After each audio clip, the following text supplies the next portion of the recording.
The region of the South China Sea has been hotly disputed in recent years because of China's recent territorial claims over international waters in the region. The South China Sea currently has territories disputed by China, Vietnam, Philippines, Malaysia, Taiwan, and Burundi. Other than China's confusing claims, the main issue in the South China Sea is that the countries are so close together that their exclusive economic zones overlap. The Exclusive Economic Zone, or EEZ, is the area 200 nautical miles from the shore in which the country it belongs to has full economic rights to using it. The EEZ is especially important in this region due to the presence of natural gas offshore, not to mention the fact that billions of dollars in trade pass through the sea every year. Along with disputes over international waters, there are three main islands that are disputed by multiple nations. The Spratly Islands, located in the South China Sea, are claimed by China, Vietnam, Malaysia, and the Philippines. The Paracel Islands, also located in the South China Sea, are claimed by China and Vietnam. The Diaoyu/Senkaku Islands in the East China Sea are claimed by China and Japan. Japan first invaded the Spratly Islands in December 1938. After World War II, the U.S. came into control over the Diaoyu/Senkaku Islands. In 1947, China claimed most of the South China Sea, including the Paracel and Spratly Islands. This plan was called the Nine-Dash Line. In 1974, China claimed the Paracel Islands and began building military bases on some of the largest islands there. After a period of relative calmness, China began to become more aggressive around the Spratly Islands, leading to China sinking 3 Vietnamese ships. In 1992, China passed the Law on the Territorial Sea and Contiguous Zone, which claimed the entire South China Sea based on historical boundaries from the Xie dynasty, which ruled between the 21st and 16th centuries BCE. In 2009, Vietnam and Malaysia filed an important joint submission to the UN asking them to extend their coastline beyond the usual 200 nautical miles. China viewed this as a threat and said that the proposal, quote, had seriously infringed on China's indisputable sovereignty over the South China Sea. This raised tensions in the region. In an event that sparked debate over whether Japan could defend its claims in the East China Sea, a Chinese fishing boat near the Diaoyu/Senkaku Islands collided with 2 Japanese Coast Guard ships, prompting Japan to arrest the fishermen. The incident heightened tensions between China and Japan. Luckily, though, the fishermen were released and the problem was resolved. In 2011, the Philippines demanded to talk to a Chinese envoy about their 5 trespasses into Philippine territory.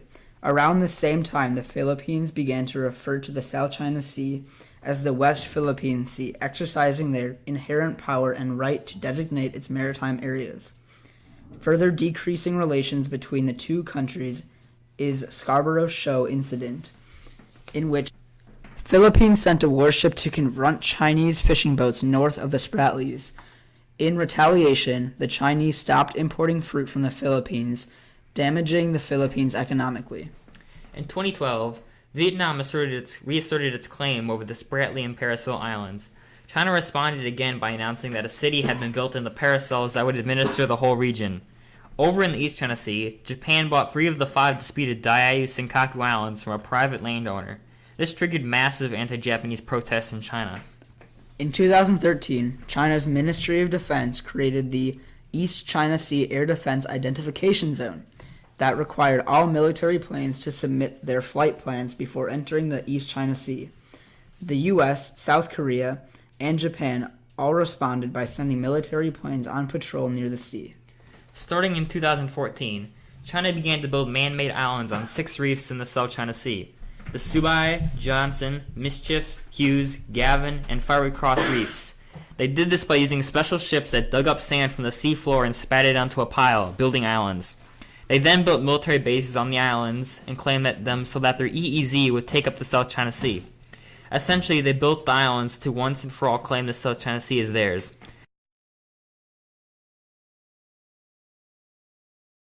Strategy, where they surround a contested island with as many ships as possible. In May of 2013, China sent several ships to Ayungin Shoal, which is just 105 nautical miles off the coast of the Philippines, well within that 200-mile EEZ. The Philippines has 8 soldiers stationed there. Like wrapping leaves around a cabbage, the Chinese sealed off the Philippines' access to Ayungin Shoal with fishing boats, surveillance ships, and Navy destroyers, creating a blockade so that the Filipinos can't receive shipments of food and supplies. By building their own man-made islands, China is essentially building naval bases. The more islands they have, the more ships they can support, and the more territory they can slowly take control of. And the Chinese cautiously use the cabbage strategy in the Spratly Islands, taking over contested territory, but in small steps, avoiding the possibility of igniting a bigger conflict. In response to the building of the islands, U.S. Secretary of Defense Ashton Carter urged China to stop building, expressing his concern over the militarization of the South China Sea. Ironically enough, China installed surface-to-air missiles on one of the Paracel Islands. China claims that this is well in their rights of self-defense. In a very important decision in 2016, the Permanent Court of Arbitration in The Hague found that China's 9-dash line has no legal basis for its claims, and that none of China's man-made islands are fit their requirements to have a 200-mile EEZ. China, of course, does not recognize the court. In conclusion, the actions that have been done in the South and East China Sea have been due to the demand of oil and other natural resources in the area. The South China Sea is home to 30% of the world's shipping trade, 10% of the world's fisheries, 11 billion barrels of oil, and 190 cubic feet of natural gas. China denies most accusations by international courts for their infringement on the EEZ. For instance, when the Philippines said that China was violating their EEZ and it was ruled in favor of the Philippines, China refused to accept the accusations and continued with their 9-dash line. China's main defense on their 9-dash line is that the EEZ came into power after China made its claims. China's 9-dash line claims are based off their history of explorers traveling through that territory. The way the South and East China Sea disputes affect the United States is that in the East China Sea, the United States are allied with Japan and will protect them if war breaks loose over the few islands in that region. If that happens, the U.S. would have to come to aid Japan and cause a war between the U.S. and China. In the South China Sea, China has claimed 90% of the sea and built 7 islands that they put military bases on to protect the islands from invaders. Also, their islands can support naval ships that can work to apply the cabbage strategy to cut off islands and claim them as China's. They are attempting to reclaim all the islands as their own. The reason why islands are so important to all the countries represented in this region is because whoever gets it gets to expand the EEZ and gets the benefit of having it. With China always being on offense, the remaining nations must find a way to prevent China's expansion.